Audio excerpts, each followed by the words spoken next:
संत रामपाल जी महाराज एक ऐसे महान संत जिन्होंने अपनी सतभक्ति, तत्व ज्ञान, करुणा और सेवा के बल पर समाज में नई मिसाल कायम की है। संत रामपाल जी महाराज की अगुवाई में उनके सभी सतलोक आश्रमों से समाज कल्याण के अद्भुत कार्यों ने समाज को सुनहरे भविष्य की एक नई उम्मीद दिखाई है।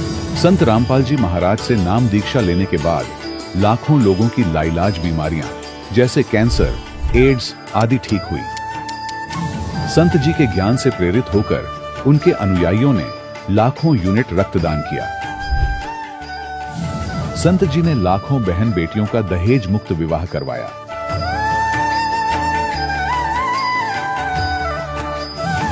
संत जी ने लाखों लोगों का नशा छुड़वाया, करोड़ों उजड़े परिवार बसे।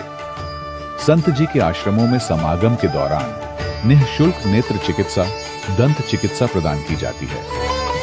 संत रामपाल जी महाराज द्वारा समय समय पर पर्यावरण संरक्षण के उद्देश्य से बड़े स्तर पर वृक्षारोपण किया जाता है। संत जी ने जरूरतमंदों को तत्काल राहत पहुंचाने के लिए एम्बुलेंस सेवा शुरू की। संत जी अपने अनुयायियों को देहदान के लिए प्रेरित करते हैं, जिससे मानवता की सेवा और चिकित्सा क्षेत्र में सुधार हो सके। संत रामपाल जी महाराज के सभी आश्रमों में हर रोज निःशुल्क भंडारा आयोजित किया जाता है, जहां हर वर्ग, हर जाति और हर धर्म के लोग एक साथ बैठकर भोजन करते हैं।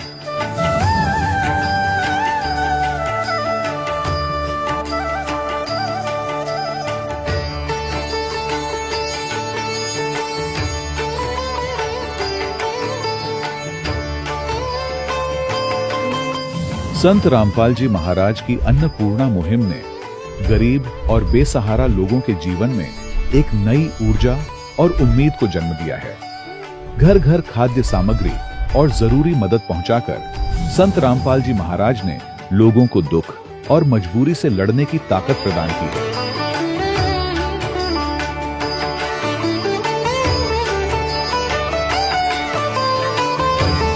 संत रामपाल जी महाराज द्वारा गरीब लोगों के लिए घर बनवाने का अद्भुत कार्य एक ऐसी मिसाल कायम कर रहा है जो सदियों सदियों संत जी की उदारता और दया भावना के तौर पर जाना जाएगा।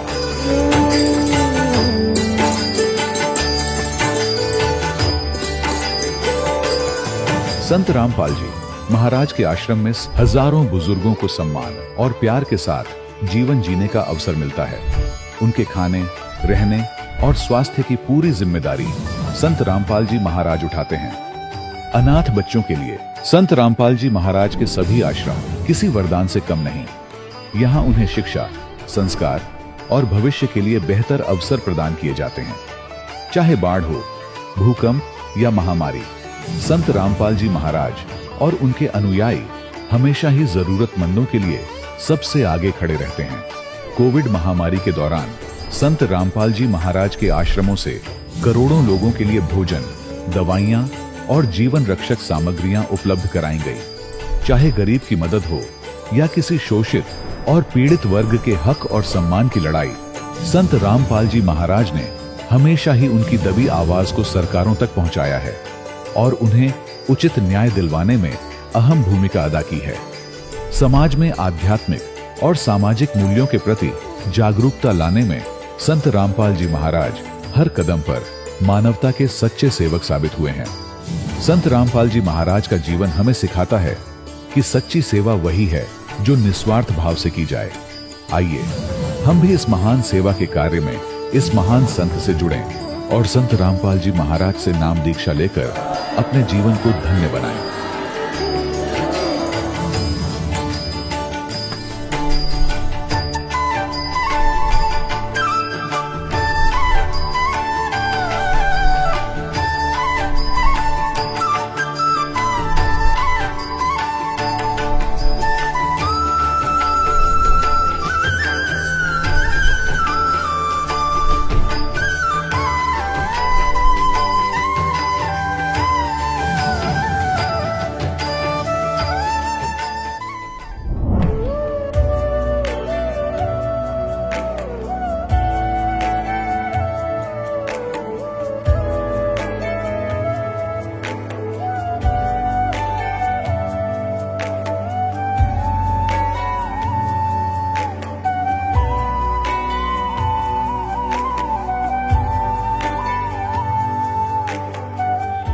पवित्र श्रीमद् भागवत गीता, पवित्र चारों वेद, पवित्र कुरान शरीफ, पवित्र बाइबल, पवित्र गुरु ग्रंथ साहिब, पवित्र कबीर साहिब की वाणी में छुपे हुए गूढ़ रहस्य अर्थात तत्व को जानने के लिए कृपया अवश्य सुनिए जगत गुरु तत्वदर्शी संत रामपाल जी महाराज के मंगल प्रवचन। सत साहिब दर्शकों, मनुष्य भक्ति इसलिए करता है ताकि उसे अपने जीवन में शारीरिक कष्टों और परेशानियों से छुटकारा मिल सके।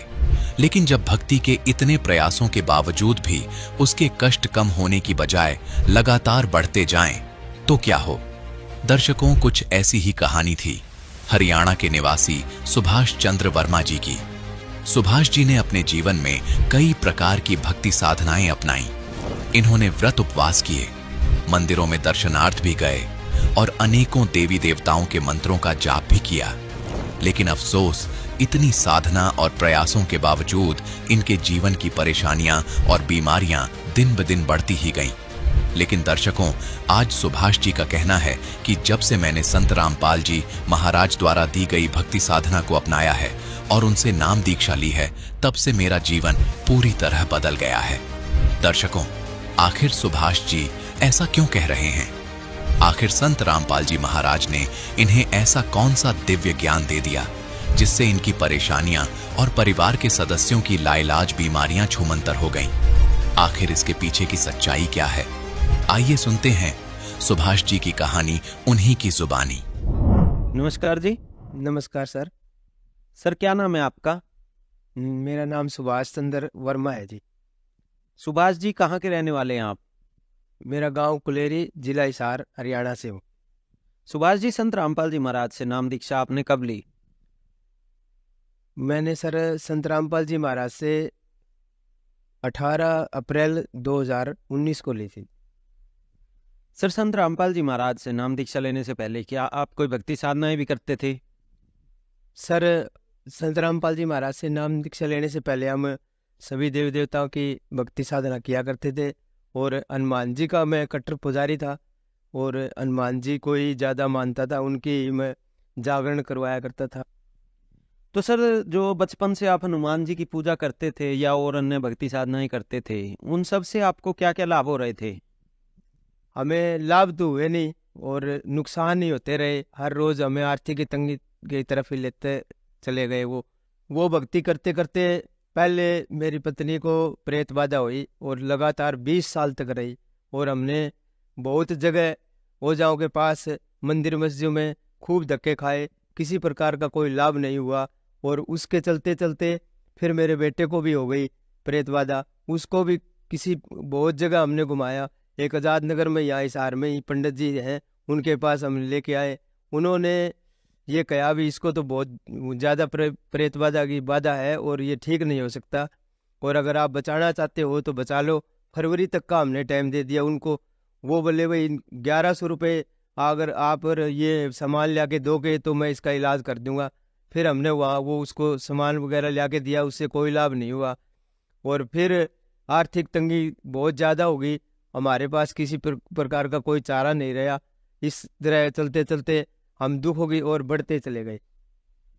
तो सर, आप बता रहे हैं कि जब आप पहले हनुमान जी की भक्ति साधनाएं करते थे, उनसे आपको कोई लाभ तो नहीं हो रहा था, लेकिन नुकसान ही नुकसान हो रहे थे। आपकी पत्नी में पहले 20 साल प्रेत बाधा रही और उनका आप इलाज करवाते रहे, फिर आपके बेटे को भी प्रेत बाधा हो गई और इन सब के चलते हुए आपके आर्थिक तंगी भी हो गई।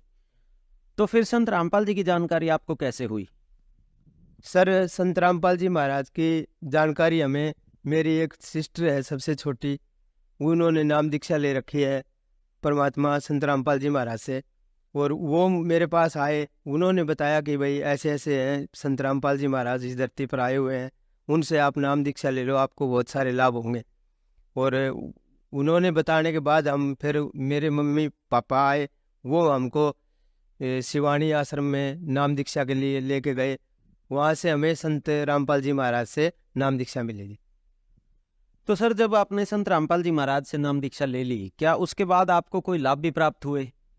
जी सर, सबसे पहले तो हमें सच्चा ज्ञान मिला, आध्यात्मिक ज्ञान मिला जी। और दूसरे बात ये संत रामपाल जी महाराज से जुड़ने के बाद मेरी पत्नी की और मेरे बेटे की प्रेत बाधा दूर हो गई और आर्थिक तंगी भी हमारी बहुत ज़्यादा थी। हमारे पास खाने के लाले थे जी। संत रामपाल जी महाराज से जुड़ने के बाद हमारे पास वो भी आर्थिक तंगी भी दूर हो गई और एक हर दिन नया रोज भक्ति की तरफ हम बढ़ते चले गए और हमारी आर्थिक तंगी दूर हो गई, घर भी बन गया और धीरे धीरे बहुत सारे लाभ होते रहे जी। फिर संत रामपाल जी महाराज से नाम दीक्षा लेने के बाद मेरे पास कोई साधन नहीं था। गुरुजी ने हमें वो भी एक साधन उपलब्ध करवाया और उससे मेरा काम बढ़ता चले गया। फिर हमारा वो बेटा था वो भी ठीक हो गया। वो हम सबको गुरुजी की दया से बहुत सारे लाभ हुए। दिन भर दिन हर रोज़ मैं कितने लाभ गिनाऊं उस मालिक से, आप दिन खत्म हो जाए इतना लाभ मेरे को होया। परमात्मा सतगुरु संत रामपाल जी महाराज इस धरती पर एक कबीर साहिब के रूप में आए हुए हैं और वो अपने बच्चों को बहुत कुछ प्रदान कर रहे हैं। वो आध्यात्मिक ज्ञान दे रहे हैं। उनकी भक्ति जो भी भक्त करता है सारे संकट दूर हो जाते हैं। परमात्मा ऐसे है कि अपने भक्त पर 24 घंटे विश्वास बनाए रखने से वो मालिक उनका सब कुछ दुख दूर कर देते हैं। संत रामपाल जी महाराज की दया से हमें एक लाभ और हुआ और वो लाभ कोरोना के टाइम का है, जब नाम लेने से हमें 1.5-2 महीने हुए थे जी। तो उस समय मेरे पास कोई फ़ोन नहीं था किसी प्रकार का घर में। तो हमारे पास वो स्कूल में बच्चों को मोबाइल उपलब्ध करवाने के लिए मैडम ने बोल दिया था। तो बच्चे बोले भाई पापा मेरे को मोबाइल चाहिए। तो हमारे पास पैसे भी नहीं थे, आर्थिक तंगी थी। संत रामपाल जी महाराज की दया से हम नाम लेने के बाद महीना ही हुआ था, उसके बाद हम वो बाज़ार से मोबाइल लेने के लिए गए। तो वहाँ कोरोना के कारण बाज़ार बंद था और मोबाइल नहीं मिल रहे थे। तो हम वहाँ मोबाइल जब लिए तो मेरे पास 4,000 रुपये थे भगत जी। जैसे ही वो दुकान खोली उन्होंने शटर बंद करके कह दिया भाई हमारे पास तो एक मोबाइल है वो 9,000 रुपये का है। तो हमने कहा जी हमारे पास तो पैसे सिर्फ 4,000 रुपये ही है। जैसे तैसे करके वो बोले भाई देख लो एक बार आप 2-4 दिन के बाद कर देना। तो हमने कहा जी पैसे नहीं है बस यही है, वो छोटा कोई मोबाइल दे दो। तो वो बोले भाई दिखाओ मोबाइल। हमने जैसे मोबाइल देखा तो वो 9,000 का मोबाइल था। वो बोले भाई पैसे दो 4,000 बाकी आप फिर दे देना। तो जैसे हमने वो पैसे निकाले तो संत रामपाल जी महाराज की दया से वो पैसे पूरे 9,000 निकले। संत रामपाल जी महाराज की दया से हमारे वो भी लाभ बहुत हुआ। उसके बाद मेरे पिताजी का भी एक लाभ है भगत जी। मेरे पिताजी का पेशाब बंद हो गया था और वो उनको अचानक ऐसा बहुत ज़्यादा दर्द तकलीफ हुआ। हम जैसे ही हॉस्पिटल में ले गए डॉक्टर बोले अब इतना पैसा लगेगा। तो उनकी पूरी रिपोर्ट भी हमारे पास है और वो मेरे पिताजी का पेशाब बंद हो गया। उसकी मतलब वो पेशाब की नली थी वहाँ से बिल्कुल ब्लॉक हो गया था। डॉक्टर बोले बेटा ऑपरेशन होगा। मैंने कहा डॉक्टर साहब कर दो। तो वो बोले जी अभी 1 मिनट में नहीं होगा, टाइम लगेगा। तो गुरुजी की दया से सुबह गए थे हम 9 बजे और रात के 9 बज गए थे। मैंने संत रामपाल जी महाराज का सिमरन शुरू कर दिया और वो उनको ओटी में ले गए। सिर्फ 15 मिनट में ही उनका ऑपरेशन हो गया जी। ऐसे भी बहुत सारे लाभ हुए गुरुजी की दया से हमें। तो सर संत रामपाल जी से नाम दीक्षा लेने के बाद आपकी बेटे की प्रेत बाधा दूर हुई, आपकी पत्नी की प्रेत बाधा दूर हुई, उसके अलावा आपको आर्थिक तंगी जो थी वो भी दूर हो गई। तो बहुत से लाभ आपको प्राप्त हुए। तो जो श्रद्धालु आज आपको देख रहे हैं आप उन्हें क्या संदेश देना चाहेंगे? सर संत रामपाल जी महाराज की दया से मैं तो क्या संदेश दूंगा। मैं तो सभी बहन भाइयों से हाथ जोड़कर प्रार्थना ही कर सकता हूँ कि इस धरती पर सतगुरु संत रामपाल जी महाराज आए हुए हैं और वो अब उनका ज्ञान सुनो, उनकी पुस्तक ज्ञान गंगा पुस्तक प्राप्त करके वो पढ़ो। और चैनल पर सत्संग आता है वहाँ सतगुरु संत रामपाल जी महाराज के प्रवचन सुनो और संत रामपाल जी महाराज से नाम दीक्षा लेके अपना कल्याण करवाए। सर संत रामपाल जी महाराज से नाम दीक्षा कैसे ले सकते हैं? संत रामपाल जी महाराज का बहुत सारे चैनलों पर सत्संग आता है और वहाँ एक पट्टी चलती है, उन पर नंबर चलते हैं। उन नंबरों पे आप कांटेक्ट करें, नज़दीकी नामदान सेंटर का पता करके वहाँ नज़दीकी नाम सेंटर पर जाकर संत रामपाल जी महाराज से नाम दीक्षा ले सकते हैं।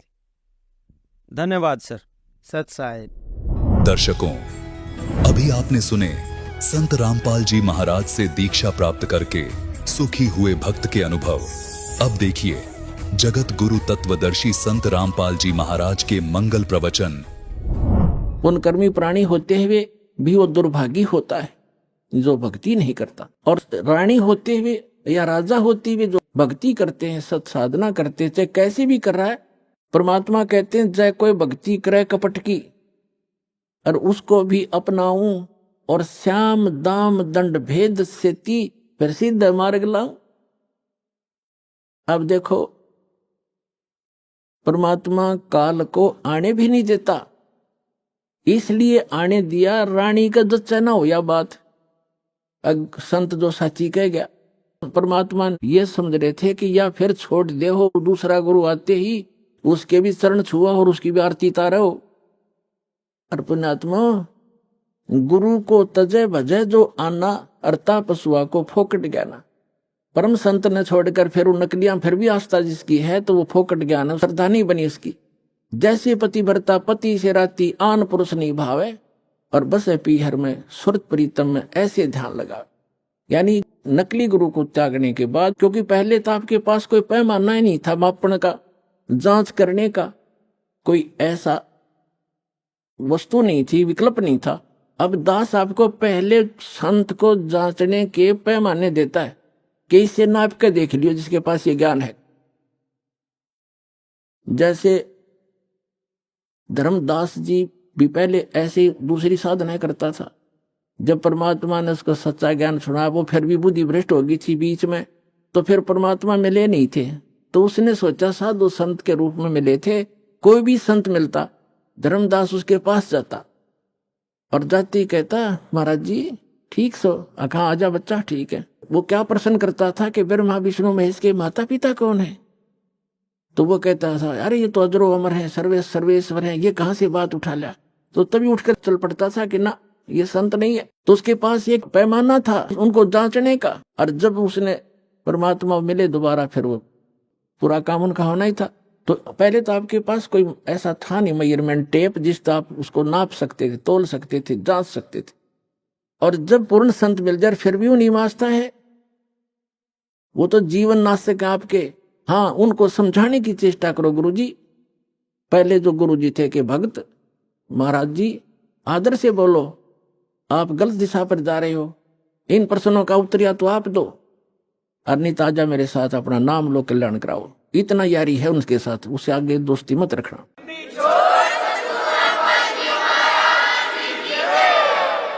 अब इस काल को नहीं आने देते किसी रूप में, उस घर में झांक भी नहीं सकता काल। तो दाता ने इसलिए छोड़ा था कि अपना कर लेगा काम, और इस बेटी का भी यकीन हो जाएगा, नया जीवन फिर नाश कर देगी, बीच में डूब देगी सारी कहानी ने। तो उसके बाद ऐसा दृढ़ विश्वास हुआ उस लड़की के, और परमात्मा बिना कुछ भी दिखाई नहीं दे। नव राजा मना करे फिर, इसका तो जीवन दान मिल गया मेरी रानी का इस संत से। परमात्मा आते जाते रहे घर पे, ज्ञान सुनाते, भोजन करके उसको उद्धार करते, उसका धर्म बनवाते। तो एक दिन रानी ने कहा कि महाराज मेरे पति को भी समझा दो। अच्छा बेटा बुला ले उसको। राजा बुला लिया, परमात्मा लागे समझाने के भाई परमात्मा की भक्ति करनी चाहिए, और ये राजपाट सदा नहीं रहता, एक दिन मृत्यु भी होएगी, परमात्मा की भक्ति करते रहना। तो राजा क्या कहता है, महाराज जी देखो मैंने तो पार्टी अटेंड करनी पड़ती है, क्यों गुटी छुट्टी लानी पड़ती है, और मेरे पास समय नहीं है, लेकिन मैं आपकी चेली न मना नहीं करता, कितना या दान करो और कितना सत्संग करवा लो, मेरे बस की बात नहीं है भक्ति करना। परमात्मा ने समझा देखो राज भी करो भक्ति भी करो। भक्ति में क्या लगता है, आप पार्टियों में जाते हो, शराब मत पियो। वैसे तो साधु संत हो जाएंगे, पार्टी स्वाहें को नहीं आपने, फिर भी किसी कारणवश जाना पड़ जाता है तो वहाँ काजू खाओ, किशमिश खा लो, वही बादाम खा लो, और सेब संतरे खा लो। ये शराब अड़ंगा क्यों पियो? तो बहुत समझाया, अग्नि महाराज जी मेरे बस की बात नहीं, फिर देखूंगा। कुछ दिन के बाद परमात्मा ने फिर प्रार्थना करी, बार बार रहकर समझाया, मान्या नहीं। लास्ट में ये कह दिया कि महाराज जी देख मुझे ना कहा करो आप, और आपकी चेली ने मैं मना नहीं करता, से सारे खजाने लुटा दे, और मैं कति बाधक नहीं बनता इसके बीच, मेरे बस की बात नहीं। तो परमात्मा कहते कबीर पिछले पाप से हरि चर्चा ना सुआवे, और कह ऊँगा कह उठ चले ना और बात चलावे। तुलसी पिछले पाप ते हरि चर्चा ना भावे, जैसे जबर के बेग ते भाई भूख पैदा हो जा। तो जिसके पाप गणे बढ़ जाते हैं उन्हें राम नाम की मनुखा दाख भी कड़वी लगती है। जैसे जबरग्रस्त प्राणी को, रोगी को मनुखा दाख सेब संतरे रोटी भी कड़वी लगती है, वो मीठी वस्तु भी उसको कड़वी महसूस होती है। बुखार ने उसके शरीर की व्यवस्था इतनी बिगाड़ दी। इसी प्रकार पाप कर्मों से ग्रस्त प्राणी इस परमात्मा की मनुखा दाख सेब को खा नहीं सकता। उसके लिए तरीका है, जैसे कुनीन होती है मलेरिया का नाश करने के लिए, और कुनीन भी कड़वी। बुखार को सेट करने के लिए जिससे कड़वी वस्तु लगती थी मीठी, उसके लिए कड़वा ही खाना पड़ेगा, न चाहते भी फांकी मारनी पड़ेगी, और उस कड़वी दवाई खाने से रोग नाश हो जाएगा, फिर वो मीठी लगने लग जाएंगी। इसी प्रकार ये सत साधना भगवान की कथा ना चाहते भी सुनते रहना चाहिए, फिर वो रोग नाश हो जाएगा। कुछ पाप ऐसे होते हैं जो परमात्मा के सच्ची ज्ञान के सच्चे वचन से, परम संत के वचन से, मुख से बोले हुए वचन से वो शीघ्र नाश हो जाते हैं, और फिर वो भूख जागृत हो जाती है भगवान की कथा की। ऐसे बहुत से व्यक्ति हैं शुरू में वो सुनते भी नहीं थे, आज 500 किलोमीटर से चलकर और 10 में दिन यहाँ आ जाते। अब उनका पाप कर्म का बुखार उतर गया।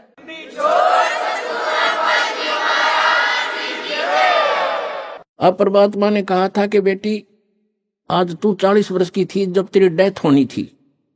उसने कहा जी हाँ बिल्कुल ठीक 40 वर्ष की थी जिस दिन मेरे को सर्प डसा, और अब मैं चाहूंगा जब मरेगी तू काल नहीं मार सकता तुझे।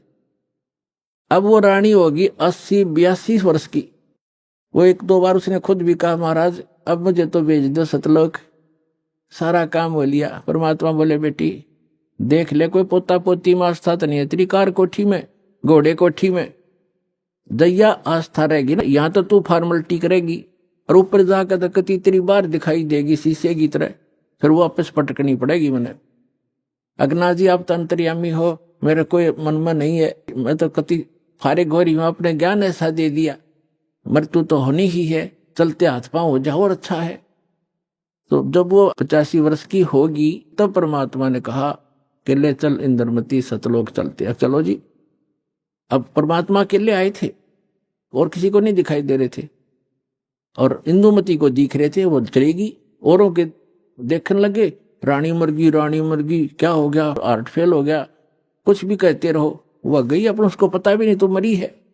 तो मान सरोवर है ऊपर एक, यहाँ पर मान सरोवर है, उस मान सरोवर पर जाकर कुछ दिन के लिए इस जीव को वहां रखा जाता है। वहां रखने के बाद फिर इसकी भावना देखी जाती है ये अभी कितनी और कमजोर है। तो वहां जब मान सरोवर पर जा लिए उसमें स्नान कराया जाता है, कुछ आवरण जो गंध है हमारे आत्मा के मैल वहां परमात्मा के मंत्रित जल से भी ठीक होते। तो बाहर आकर बैठगी नारनी स्नान करके, और परमात्मा ने पूछा बेटा अब फिर देख ले कोई आस्था तेरे नीचे के लोक में तो नहीं किसी की, तेरी संपत्ति में। तो उसके मन में एक बात खटकेगी कि हे महाराज आपके ज्ञान से मुझे तो बहुत कुछ जानकारी होगी, लेकिन जो संसार की दृष्टि में जो मेरा पति है, अब तो मुझे अपने ओरिजिनल पति का पता लग गया, परम अक्षर ब्रह्म वो हमारा पति है। लेकिन शरीर का जो पति है वो बहुत बड़ी आदमी था, लेकिन उसकी नालायकी है मालिक, उसने भजन नहीं किया। लेकिन आज जो मुझे उपलब्धि हुई है उसमें उसका बहुत बड़ा सहयोग है मेरे पति का, उसने मुझे मना नहीं किया। यदि वो मुझे मना करता तो पत्नी तो अपने पति के विवश होती है, वो आपको भी प्रवेश नहीं करने देता समर्थ था, और मुझे भी भक्ति से वंचित करा देता। उस देवता ने कोई बाधा नहीं करी। यदि उसका कोई क्रेडिट बना हो इस काम का तो मेरी प्रार्थना है भगवान उसको भी शरण में लेना। पुण्यात्मा परमात्मा जान गए कि यह भी कमजोरी है।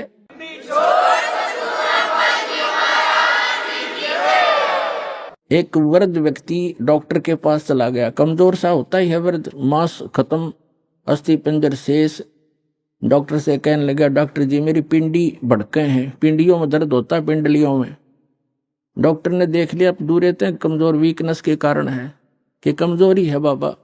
फिर कहने लगा जी मेरी सांथल भी दर्द करती है। डॉक्टर बोला कमजोरी है बाबा। मेरे सिर में दर्द रहता है डॉक्टर जी, डॉक्टर बोला जी कमजोरी है। फिर वृद्ध बोला मैं खड़ा होता हूँ चक्कर सा आता है। डॉक्टर बोला कमजोरी है। अब वो वृद्ध गुस्सा हो गया, ने बोला तू डॉक्टर है गम चक्कर एक के बाद जाना है, कमजोरी कमजोरी कुछ और भी बतावेगा। तो डॉक्टर बोला यह भी कमजोरी है, क्योंकि कमजोर आदमी ने गुस्सा आया करे, ये भी ड्यू टू कमजोरी है, वीकनेस है। तो पुण्यात्मा परमात्मा जानेंगे अज्ञा भी कमजोरी है, जो या बोल रही है उसके प्रति इसका लगाव शेष है या आप भी डूबेगी। तब कहा बेटा तू यहाँ रुक कुछ दिन। अब राजा 90 वर्ष का हो गया था, अट्टा कट्टा शरीर, अच्छे खावे खादू लावे गुटी किसमस बादाम और लाल चेहरा। अब जो सोचा था 100-125 वर्ष तो जिया ही करें। अब राजा आया, चौक में आया बाहर से घूम के, 90 वर्ष की उम्र होगी थी, और आते ही नीचे उतरा घोड़े से, नौकर आसपास खड़े, अंगरक्षक साथ से बाहर से आए थे, और पलंग तक भी नहीं पहुंचा, गद गिरा और टट्टी पेशाब निकल गई। यम के दूत खड़े दिखाई दे, जबान बंद होगी, उसका टाइम आ गया, सेकंड भी नहीं दे, एक सांस भी नहीं दे काल तो, और खिंच खिंच कर सांस आन लग गया, टट्टी पेशाब निकल गई, नू आंखें फट गई। वैद्य बुद्धों ने अपनी सारी जंतर मंतर कर लिए, सारी दवाई दे दी, फिर वो समझ गए कि अब इसका अंत समय है। तब परमात्मा ने कहा कि देख बेटी उस अफलातून की क्या हालत हो रही है, देखो यम के दूत खड़े चारों तरफ और उसको कैसे डरा रहे हैं, उसकी जुबान बंद कर रखी है उन्होंने, अब ये बोल नहीं पा रहा, और धरती तोलता फिरे था, कहे कि नहीं मानने था। तब रानी बोली देख लो जी मैं क्या बताऊं आपने, उसने मेरी मदद बहुत कर रखी है। परमात्मा समझ गए कहा या के कहना चाहो है, तो कहने लगा बेटी मैं जाता हूं। तो परमात्मा आकर प्रकट हो गए वहां उनके चौक में। कबीर साहब के आते ही यम के दूत ने हो गए खखाट, एकदम गायब हो गए। राजा होश में आ गया और उसने सामने परमात्मा खड़े दिखाई दिए, चरणों में पड़ गए, और वो यम के दूत आकाश में दिखे, वो नो देखकर कभी भगवान की तरफ देखे। परमात्मा बोले भाई आज तेरा एंड आ गया था चंद्र विजय, तेरा सांस शेष नहीं था। ने बोला जी सही बात है। तो परमात्मा बोले अब क्या चाहिए तुझे? अगर जी मैंने भक्ति दे दो, भक्ति दे दो, भक्ति करूंगा। तो पुण्यात्मा अब आंख खुल आदमी की जब पक्की यकीन हो जाए कहाँ टिकट कटेगी, तब भगवान दिखाई देता है। कहते हैं दुख में सुमन सब करे, सुख में करे ना कोई, और जय सुख में सुमन कर ले दुख क्यों होए। तो परमात्मा बोले 2 साल दूंगा तेरे को, और 2 वर्ष में जो भक्ति कर लेगा तो ठीक से, ना तो फिर तेरी बिरान मिट्टी हो जाएगी। देकर बच्चों ने राजपाट और बैठ गया माला लेके। 2 साल के अंदर सारी कसर काट ली। कहते हैं जीवन तो थोड़ा ही बला जब सत सुमरण हो, और लाख वर्ष का जीवन लिख रहने को। तो इस प्रकार उन दोनों प्राणियों का मोक्ष किया उस कबीर भगवान ने। तो कबीर साहब कहते हैं भक्ति बीज होए जो हंसा, और तारों तास के 71 वंशा। आपकी 101 पीढ़ी पार करेगा भगवान, ये सत्कर मान लियो, लगे रहना आखिरी सांस तक।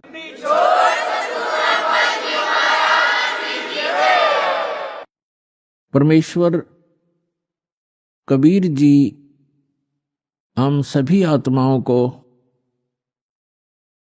यथार्थ ज्ञान कराने के लिए आते हैं, और वो ज्ञान वो अपने मुख कमल से स्वयं बोलते हैं।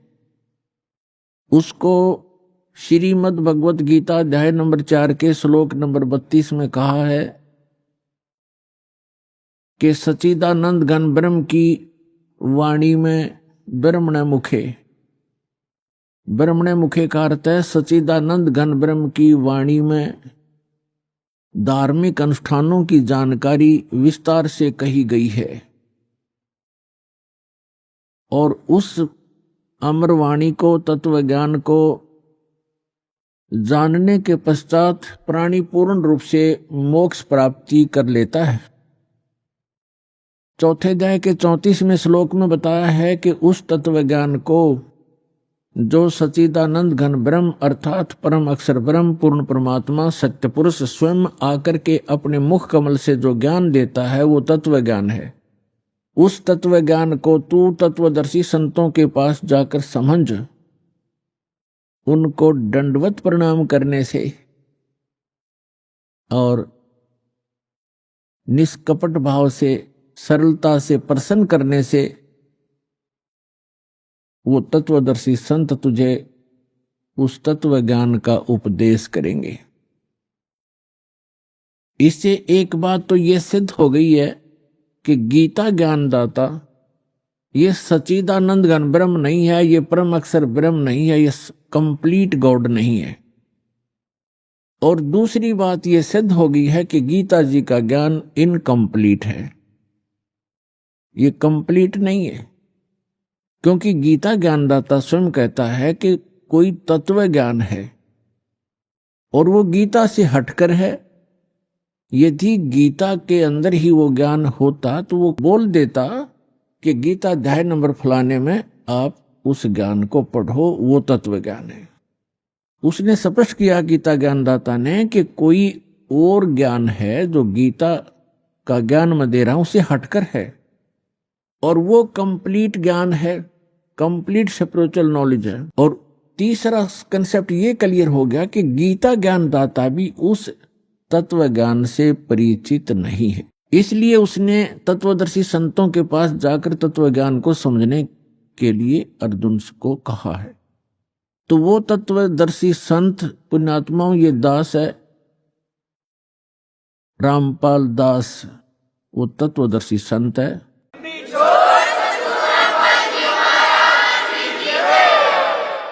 जिस ज्ञान का श्री ब्रह्मा, श्री विष्णु, श्री शिव जी को ज्ञान नहीं, देवी को ज्ञान नहीं, गीता ज्ञानदाता इस सर्वपुरुष ब्रह्म को ज्ञान नहीं, वो ज्ञान परमेश्वर ने अपनी अमृत वाणी में, कबीर वाणी में लिखा हुआ है।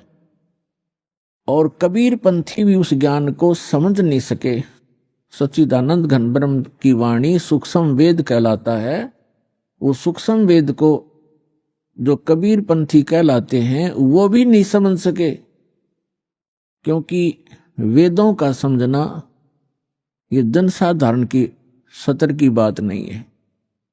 गुरु बिन काहू न पाया ज्ञान, जो थोथा बुस छड़े मूड किसान।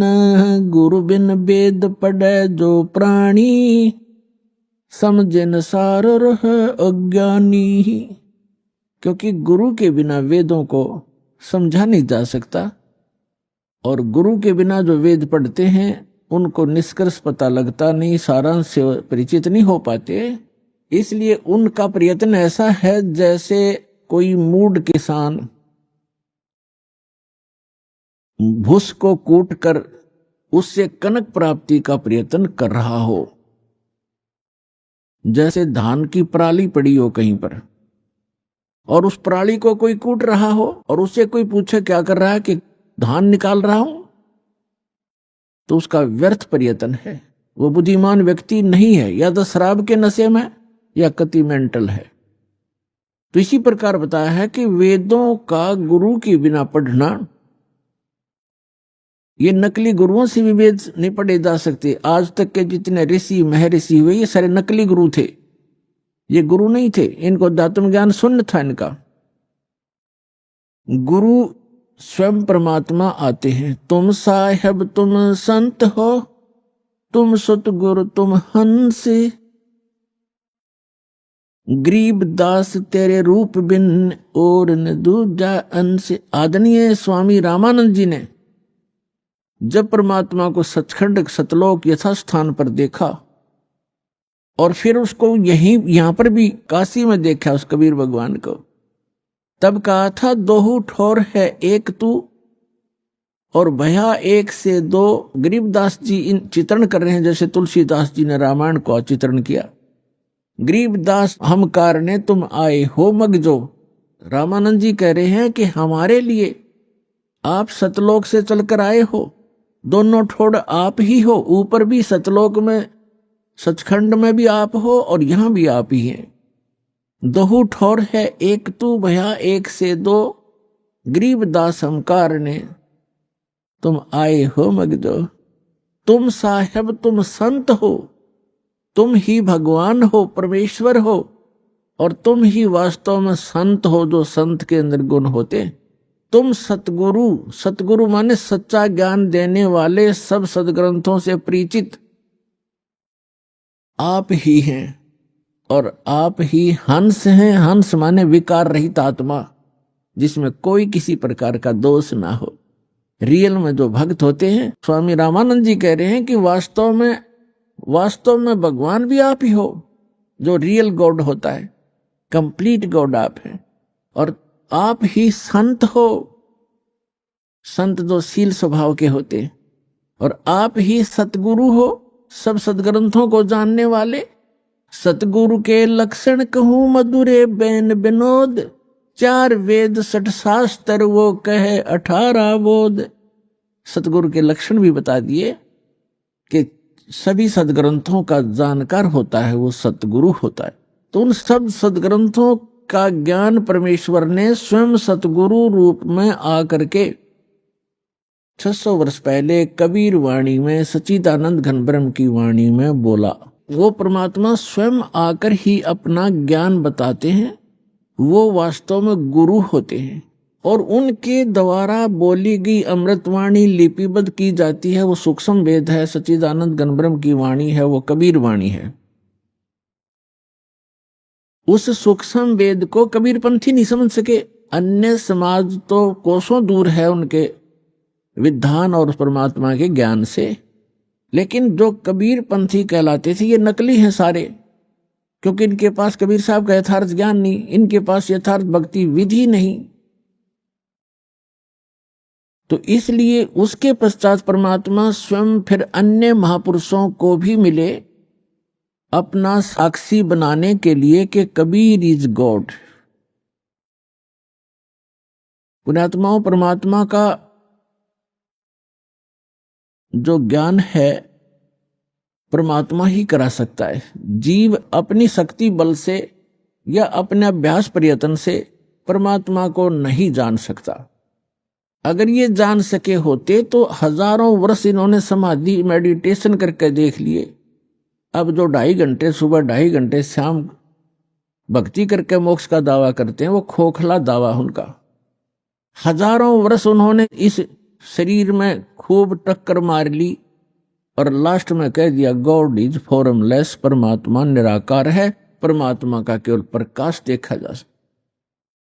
तो परमात्मा नहीं देख सके वह, परमात्मा का जब प्रकाश देखा है तो परमात्मा बिना प्रकाश होगा किसका। वो तो ऐसा है जैसे ये शरीर है हमारा, ये ऐसा है जैसे किसी सरोवर तालाब के साथ में कोई मकान बना हो, कोई महल बना हो,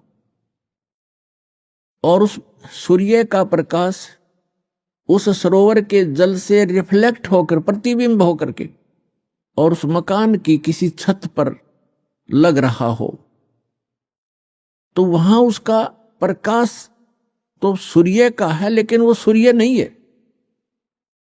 और कोई ये कहे ये प्रकाश तो सूर्य का है जो घर में हम देख रहे हैं, लेकिन सूर्य निराकार है, तो क्या वो बुद्धिमान व्यक्ति हो सकते?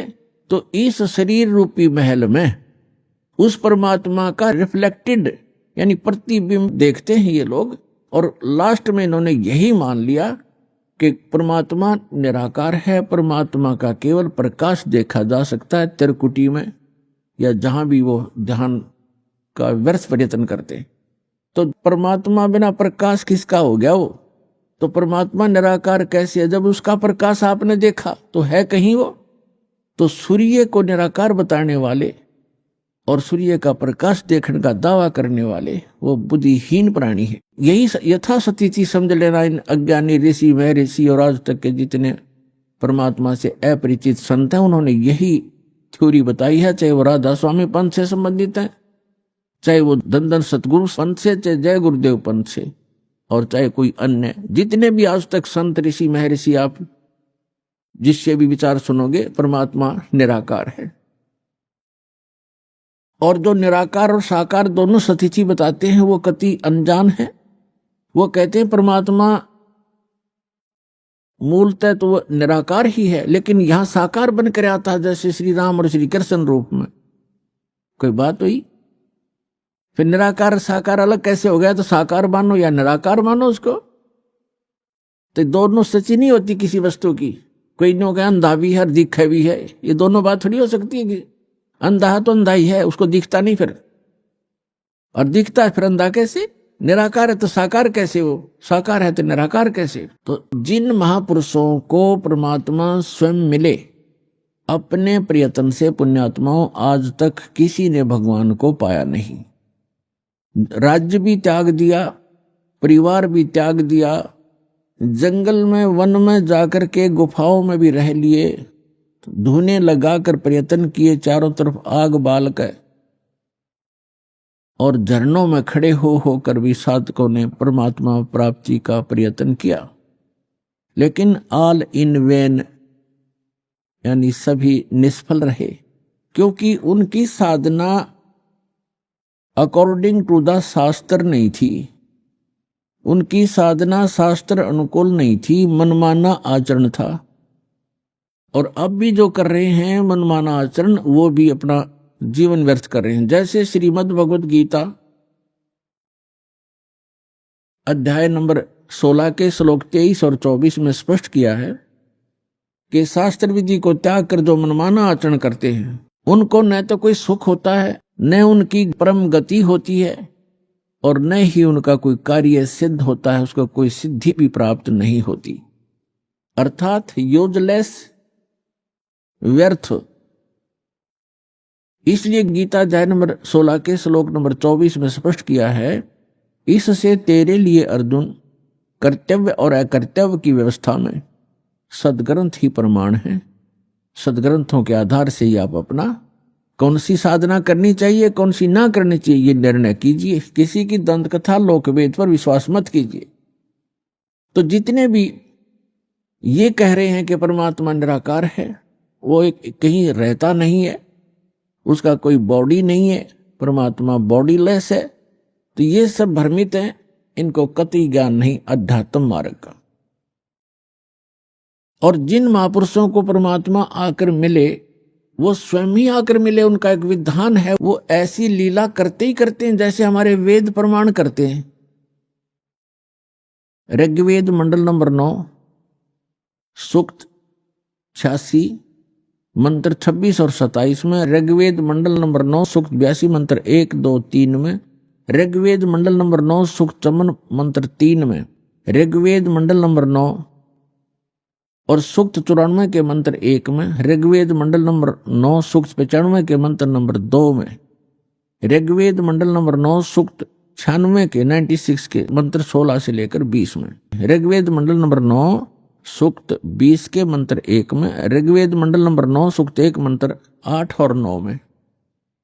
और भी अनेक स्थानों पर यह प्रत्यक्ष प्रमाण है कि परमात्मा ऊपर रहता है सतलोक में, तेजो में, लोक में, धाम में। वो एक पृथ्वी है जो स्वप्रकाशित है, और वहां परमात्मा एक राजा के समान विराजमान है, सिंहासन पर, यानी तख्त पर, सिंहासन पर कहो, तख्त कहो। जैसे कहते थे ना, दिल्ली के तख्त पर बाबर का राज्य इतने वर्ष तक रहा। तख्त माने सिंहासन, गद्दी। अनंत कोट ब्रह्मांड के कंट्रोलर के सिंहासन यानी तख्त पर वो परमात्मा राजा के समान विराजमान है, और वहां से गति करके आते हैं, अच्छी आत्माओं को मिलते हैं और उनको यथार्थ ज्ञान कराते हैं, अपने से परिचित कराते हैं। वो लीला कबीर परमात्मा ने, अल्लाहु अकबर ने, सच्चिदानंद घन ब्रह्म ने की है, जो काशी में 120 वर्ष तक जुलाहे की लीला करके सहस्री राय थे, सहस्री चले गए। अपने गुणों के अनुसार वो परमात्मा किन किन महापुरुषों को कलयुग में मिले, जो दास के नोटिस में है, नॉलेज में है। आदरणीय धर्मदास साहिब जी, आदरणीय मलुकदास साहिब जी, आदरणीय दादू साहिब जी, आदरणीय नानक साहिब जी, सिख धर्म के प्रवर्तक, आदरणीय गरीबदास साहिब जी, गांव छुड़ानी, जिला ददर, हरियाणा वाले, आदरणीय गीसा दास जी, गांव खेखड़ा, जिला मेरठ, उत्तर प्रदेश वाले, आदरणीय स्वामी रामानंद जी, बनारस वाले, काशी वाले। इन महापुरुषों को वो परमात्मा अपनी लीला अनुसार, अपने गुणानुसार मिले और इनको सचखंड लेकर गए। धर्मदास जी को जब सचखंड लेकर गए 3 दिन तक वो अचेत रहे, 3 दिन और 3 रात। ऐसे ही मुल्कदास जी को लेकर गए, वो भी 3 दिन तक अचेत रहे। ऐसे ही नानक जी को लेकर गए, सिख धर्म के प्रवर्तक को, 3 दिन तक वो लापता रहे। उनका शरीर कहीं जंगल में रख दिया, उनकी आत्मा को लेकर परमात्मा सचखंड गए। तीसरे दिन उनको वापस छोड़ा। वहां के उपस्थित व्यक्तियों ने सोच लिया था कि ये बेई नदी के अंदर जल में डूब गए हैं नानक जी, क्योंकि डुबकी लगाकर पानी से बाहर नहीं आए थे, स्नान करने के लिए डुबकी लगाई थी, वहां से अंतर ध्यान हो गए थे। इसी प्रकार आदरणीय दादू साहेब जी को परमात्मा लेकर गए थे। 3 दिन तक वो भी अचेत रहे थे, 3 दिन 3 रात। और तीसरे दिन फिर आकर के परमात्मा ने उनकी आत्मा वापस डाल दी थी, वो सचेत हो गए थे। उसके बाद आदरणीय गरीबदास साहिब जी को भी परमात्मा दिन के 10 बजे मिले थे, खेतों में जंगल में गौ चरा रहे थे वहां पर, तो वहां से लेकर गए थे और उनको उसी दिन शाम को देर रात तक वापस छोड़ दिया था। उनको मृत जान करके चिता पर रख दिया गया था। चिता प्रज्वलित करने से पहले ही परमात्मा ने उनकी आत्मा को प्रवेश कर दिया बॉडी में और एकदम वो खड़े हो गए। इसी प्रकार आदरणीय गीसा दास साहिब जी भी 3 दिन और 3 रात तक ऐसे ही अचेत रहे थे और तीसरे दिन परमात्मा ने उनकी आत्मा को छोड़ा था। इसी प्रकार रामानंद जी कुछ घंटों तक ही परमात्मा के साथ ऊपर रहे थे, 5-6 घंटा, और फिर उनकी आत्मा को जो वापस छोड़ा तो वो परमात्मा के गवाह बने, साक्षी बने।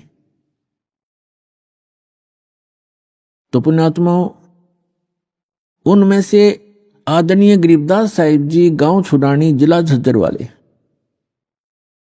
इनको परमेश्वर ने अपना यथार्थ ज्ञान पुनः दिया। वैसे तो अन्य महापुरुषों को भी बताया, लेकिन उस समय की वाणी जो है बीच में थोड़ी बहुत कोई रह जानी थी, इधर उधर पूरी संग्रहित नहीं हो पानी थी। तो गरीबदास जी के रूप में परमात्मा ने उस प्यारी आत्मा के माध्यम से अपना कंप्लीट ज्ञान दिया और एक गोपाल दास नाम के एक दादूपंथी संत ने वो लिखी और गरीबदास जी बोला करते थे। ऐसे ही धर्मदास साहिब जी ने लिखी थी, परमेश्वर कबीर जी बोला करते थे। लेकिन इतने समय गुजर जाने के बाद उसमें मिलावट हो जाना स्वाभाविक था, इसलिए परमात्मा ने आदरणीय गरीबदास साहिब जी के द्वारा अपना यथार्थ ज्ञान पुनः प्रकट करवाया। और इसका प्रमाण उन्होंने पहले ही बोला था कि 12वां पंथ गरीबदास पंथ होगा और गरीबदास जी के माध्यम से मेरी वाणी पुनः प्रकट होगी। तो गरीबदास जी ने बताया है, हम सुल्तानी नानक तारे दादू को उपदेश दिया, जात जुलाहा भेद न पाया, यो काशी महे कबीर हुआ। गरीबदास साहिब जी कह रहे हैं कि हम इंक्लूडिंग मी यानी गरीबदास सहित नानक जी को, अब्राहिम सुल्तान अधम को और दादू जी को, गरीबदास साहिब जी कह रहे हम सबको पार किया। किसने? परमात्मा कबीर जी ने। और कौन है वो कबीर जी? जो धानक रूप में, जो लाहे रूप में काशी में 120 वर्ष तक रहे थे। वो परम अक्षर ब्रह्म, वो सत्य पुरुष, वो अकाल मूर्त हैं, वो शब्द स्वरूपी राम है। हम सुल्तानी नानक तारे दादू को उपदेश दिया, जात जुलाहा भेद न पाया, वो काशी महे कबीर हुआ। अनंत कोटि ब्रह्मांड का एक रति नहीं भारे, सतगुरु पुरुष कबीर हैं कुल के सिरजनहार। आदरणीय नानक साहिब जी ने कहा जो गुरु ग्रंथ साहिब के पृष्ठ नंबर 24 पर अंकित है वाणी कि एक सवान दुई सवानी नाल भलके भौकाई सदा ब्यार कोड छुड़ा जूठा मरदार, ये धानक रूप रहा करतार। तेरा एक नाम तारे संसार में एहो आस एहे आधार, और धानक रूप रहा करतार। फाई सूरत मलोकी वेश ए ठगवाड़ा ठगी देश, खरा सियाणा भौता भारी, ये धानक रूप रहा करतार। परमात्मा सचखंड में लेकर गए आदरणीय नानक साहिब जी को, फिर परमेश्वर ने उनको बेई नदी के किनारे वापस छोड़ दिया शरीर। तो उसके बाद उन्होंने, परमात्मा ने सचखंड में कहा था कि मैं काशी में रहता हूं, जुलाहे का काम दानक का काम करता हूं, और सतनाम दूंगा, वहां आ जाना, सतनाम से मोक्ष होगा बच्चा, और कोई तरीका नहीं। तो नानक साहिब जी एक सुल्तानपुर शहर में एक नवाब के यहाँ मोदी खाने में नौकरी करते थे। वो नौकरी त्याग दी, सच्ची सरकार की नौकरी के लिए चल पड़े। बनारस में पहुंचे, तब देखा जो सचखंड में देखी थी जो सूरत, और वो देखा वहां एक जुलाहे के रूप में कपड़ा बुनते हुए। तब कहा था फाई सूरत मुल्क की वेश ए ठगवाड़ा ठगी देश, खरा सियाणा बहुता बार, ये धानक रूप रहा करता। अभी आपने सुने संत रामपाल जी महाराज के मंगल प्रवचन। आइए अब सुनते हैं संत रामपाल जी महाराज से नाम दीक्षा लेकर सतभक्ति करके अद्भुत लाभ प्राप्त करने वाले अनुयायी के विचार। दर्शकों, जब मनुष्य हर भक्ति साधना को करे, व्रत उपवास रखे, फिर भी जीवन में केवल दुख ही दुख मिले, तब उसके जीवन में एक ऐसा मोड़ आता है जहां इंसान पूरी तरह से टूट जाता है। दर्शकों, ऐसी ही कुछ कहानी थी छत्तीसगढ़ के रहने वाले देवलाल जी की। देवलाल जी ने अपने धर्म में प्रचलित हर पारंपरिक भक्ति साधना को अपनाया, लेकिन अफसोस, ना तो इनके जीवन की परेशानियां दूर हुईं और ना ही बीमारियां पीछा छोड़ रही थीं।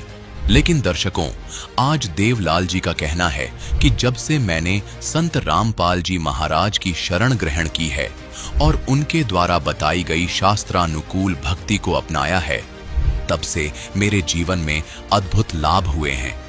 अब दर्शकों, सवाल यह उठता है कि आखिर ऐसा क्या हुआ देवलाल जी के साथ जो उन्हें वर्षों से प्रचलित अपने धर्म के भक्ति मार्ग को छोड़कर संत रामपाल जी महाराज की शरण में आने के लिए मजबूर कर दिया। आखिर इसके पीछे की सच्चाई क्या है? सुनते हैं देवलाल जी की कहानी, उन्हीं की जुबानी। नमस्कार जी। सर साहब। क्या नाम है जी आपका?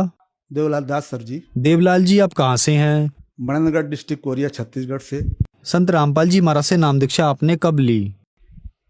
सतगुरु रामपाल जी महाराज से दीक्षा मैंने 10 अगस्त 2013 को ली सर। संत रामपाल जी महाराज से नाम दीक्षा लेने से पहले आप क्या भक्ति साधनाएं करते थे? वैसे भक्ति तो मैं कुछ नहीं करता था, लोक वेद के अनुसार ब्रह्मा विष्णु महेश की पूजा इत्यादि व्रत इत्यादि रखता था। देवलाल जी, क्या कारण बना कि आप संत रामपाल जी महाराज की शरण में आए? बस ये सतगुरु रामपाल जी की दास पर असीम कृपा हुई। ज्ञान गंगा पुस्तक मेरे हाथ में लगी, उसका मैंने अध्ययन किया। और मेरे भाई को कैंसर था, बिल्कुल अचेतन अवस्था में थे वो, तो मेरे को बोले कि आपको भी चलना है। तो मैं अनमने मन से गया और वहाँ पर सभी लोग नाम लिए। सर, संत रामपाल जी महाराज की शरण में आने के बाद आपको क्या लाभ मिले? प्रथम लाभ तो यह हुआ सर, सद्भक्ति और मोक्ष मार्ग मिला, तथा जो मैंने अनेक व्यसन थे मेरे में, जैसे शराब पीना, मटन खाना, गुटखा, तमाकू इत्यादि सारे व्यसन छूटे सतगुरु रामपाल की दया से। तथा मुझे जीवन दान मिला, क्योंकि उस समय मैं फूल गया था, जगह जगह देवी धाम में जा रहा था, मैंने स्टोन था सर्जरी कराया, लेकिन मुझे लाभ नहीं मिल रहा था। पर जैसे ही सतगुरु रामपाल जी की दया से मुझे सारे जो रोग थे ठीक हो गए और पुनः मैं अपने रोजी रोजगार में लग गया। इसके बाद सर मेरी पत्नी को 2016 में, मैं आपका कवर्धा जिले में काम करता था, तो उस समय मुझे पता चला कि मेरी पत्नी की तबीयत खराब है। मैं रात में पहुंचा तो मैं देखा तो वो अकड़ गई थी, यानी मर गई थी। मैंने अपने बेटे और अपने दामाद दोनों को रोते रोते फ़ोन किया, और फ़ोन करने के बाद मालिक से प्रार्थना किया कि हे दाता दया करो मेरे मालिक। इसके बाद मेरी पत्नी चेतन हुई, सतगुरु रामपाल की दया से आज मेरी पत्नी जिंदा है और भक्ति कर रही है। इसके बाद कोरोना काल में मेरे बेटे को कोरोना हो गया। मुझे पता चला, मैंने मालिक को प्रार्थना लगाई कि हे मालिक दया करो दाता। सदगुरु रामपाल जी को मैंने प्रार्थना लगाई कि हे दाता दया करिए, तो मेरा बच्चा भी ठीक हो गया। इसके मेरा बेटा भी कोरोना ठीक हो गया बेटे का। इसके बाद मेरे नाती को एक बार हाथ टूटा, उसको ठीक कराए, फिर दोबारा हाथ टूटा तो उसकी हड्डी सरक गई, अगल बगल हो गई। डॉक्टरों ने कहा कि इसका तो ऑपरेशन होगा। फिर मैंने उनको बुलाया कि आप आइए नामदान के निर्मलगढ़ में, और वो सभी लोग आए और मालिक को प्रणाम किए, सदगुरु रामपाल जी को प्रणाम किए, और फिर हम डॉक्टर को दिखाए और बिना ऑपरेशन के उसका हाथ ठीक कर दिया। और बहुत सारे जो हम पहले आर्थिक रूप से कमजोर थे, आज मालिक की दया से सक्षम हैं, घर द्वार बन गया है। पिछले वर्ष तक मैं काम कर रहा था, अभी काम छोड़ दिया हूँ, और सदगुरु रामपाल जी की दया से घर में सुख शांति है, किसी प्रकार कोई कलह नहीं है, और मालिक की दया से हमारा जीवन जो है धन हो गया है दाता कृपा। और अभी पिछले महीने की बात है कि मैं यूपी गया हुआ था, चूंकि यूपी से मैं बिलोंग करता हूँ, तो मुझे पेट में दर्द रहता था, तो मैंने सोनोग्राफी कराई, तो वहाँ पर मुझे बताया गया कि आपके लेफ्ट किडनी में 2 स्टोन है और राइट किडनी में सिस्ट है तथा फैटी लीवर है। और मैं घबरा गया।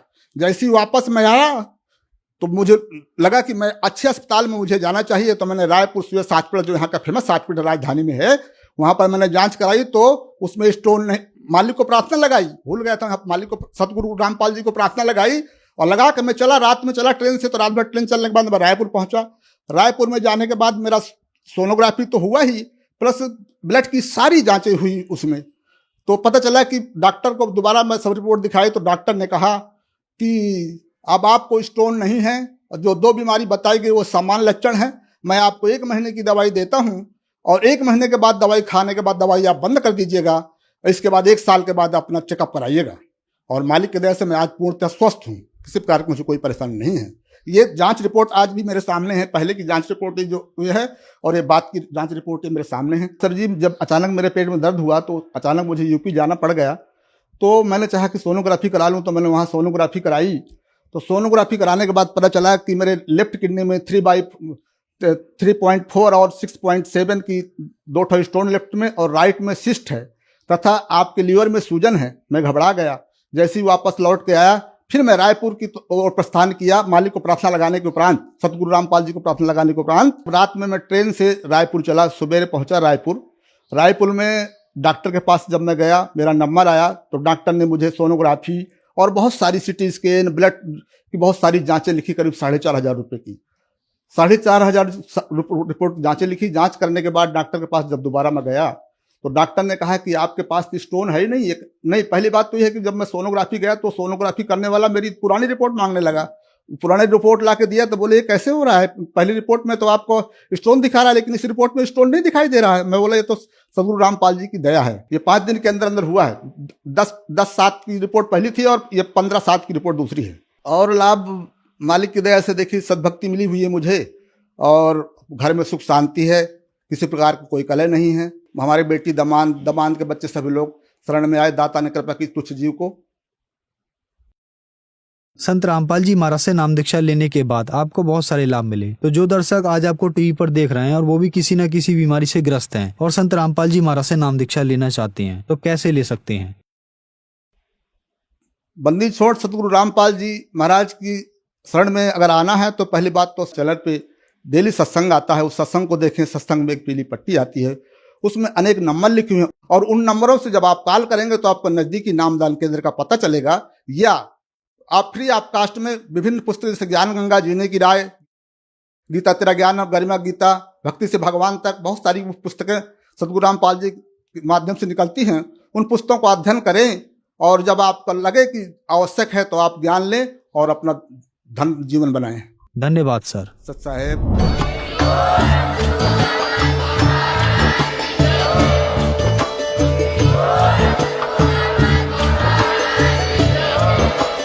आप सुन रहे थे जगत गुरु तत्वदर्शी संत रामपाल जी महाराज जी के मंगल प्रवचन। अधिक जानकारी के लिए विजिट कीजिए हमारी वेबसाइट www.jagatgururampalji.org। संत रामपाल जी महाराज जी के शुभ आशीर्वाद से पूरे विश्व भर में 500 से भी ज्यादा नाम दीक्षा केंद्र हैं, जिन पर संत रामपाल जी महाराज जी द्वारा ऑनलाइन निःशुल्क नाम दीक्षा दी जा रही है। अपने नजदीकी नाम दीक्षा केंद्र का पता करने के लिए संपर्क करें 8222880541।